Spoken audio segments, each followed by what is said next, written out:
والإسلام ديني. I think a lot of people confused by the new Arabic name, El Hajj Malik El Shabazz. I've always had the name on my passport, Malik El Shabazz, only I only used it in the Muslim world. Well, Hajj is a title that is given to any Muslim who makes the pilgrimage to Mecca during the official Hajj season. One thing that I found in all of my travels was that all of the Africans, not only Africans, but the Asians and the Muslims, look upon us as their long-lost brothers.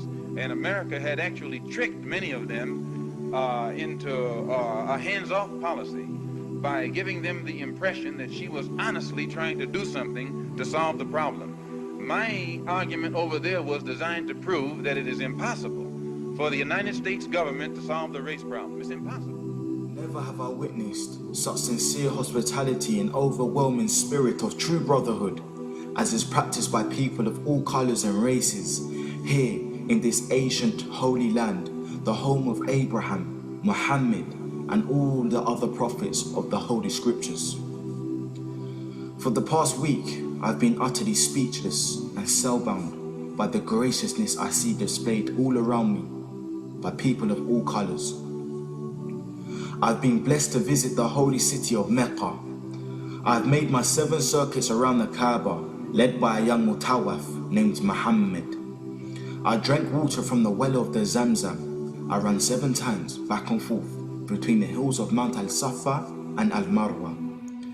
I've prayed in the ancient city of Mina, and I've prayed on Mount Arafat. There were tens of thousands of pilgrims from all over the world. They were of all colors, from blue-eyed blondes to black-skinned Africans.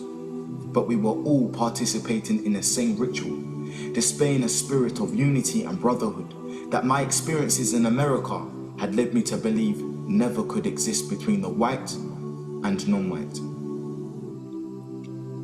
America needs to understand Islam, because this is the one religion that erases from its society the race problem. Throughout my travels in the Muslim world, I have met, talked to, and even eaten with people who in America would have been considered white, but the white attitude was removed from their minds by the religion of Islam. I have never before seen sincere and true brotherhood practiced by all colors together, irrespective of their color. You may be shocked by these words coming from me, but on this pilgrimage, what I have seen and experienced has forced me to rearrange much of my thought patterns previously held, and to toss aside some of my previous conclusions. This was not too difficult for me.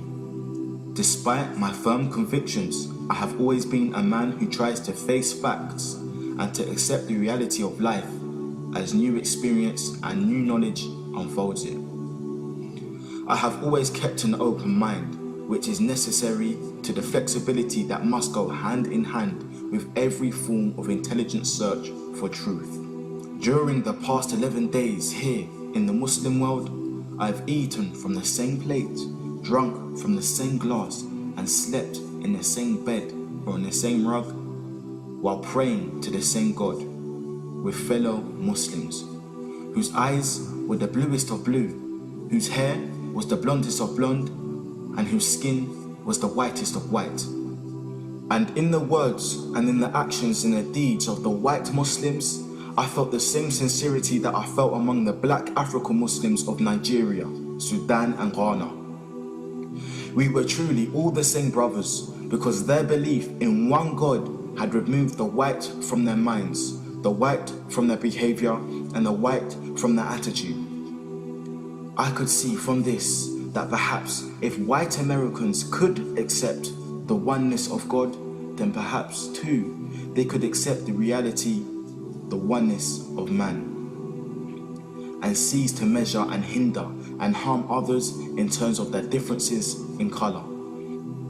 With racism plaguing America like an incurable cancer, the so-called Christian white American heart should be more receptive to a proven solution to such a destructive problem. Perhaps it could be in time to save America from imminent disaster.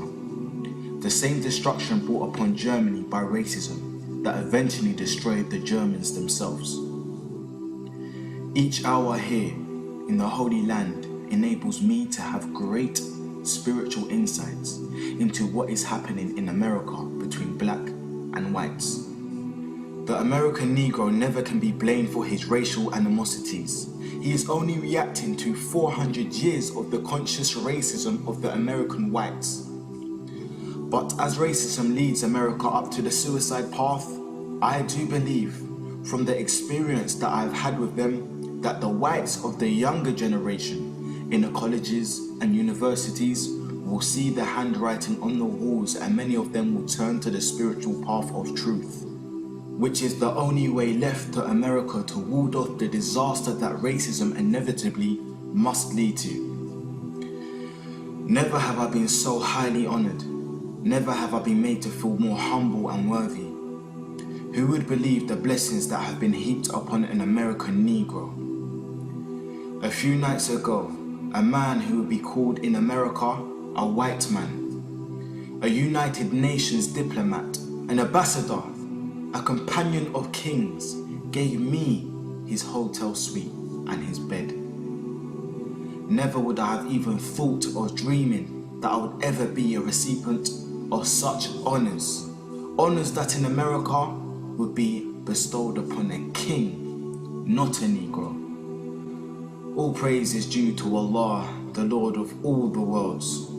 Sincerely, Al-Hajj Malik Al-Shabazz, also known as Malcolm X. So Malcolm became Al-Hajj Malik Shabazz, who made Tawbah. He took his Shahada. He performed his Hajj. He said, on my way back from Mecca, I visited 7 countries, and the CIA, and the FBI, and the international Interpol police, and others plotted to try to kill me at least 5 times. You don't have to ask yourself why they were plotting to kill this man. If I recall, I pointed out that while I was at Mecca making the pilgrimage, I spoke about the brotherhood that existed at all levels and among all people who were there on that Hajj, who had accepted the religion of Islam.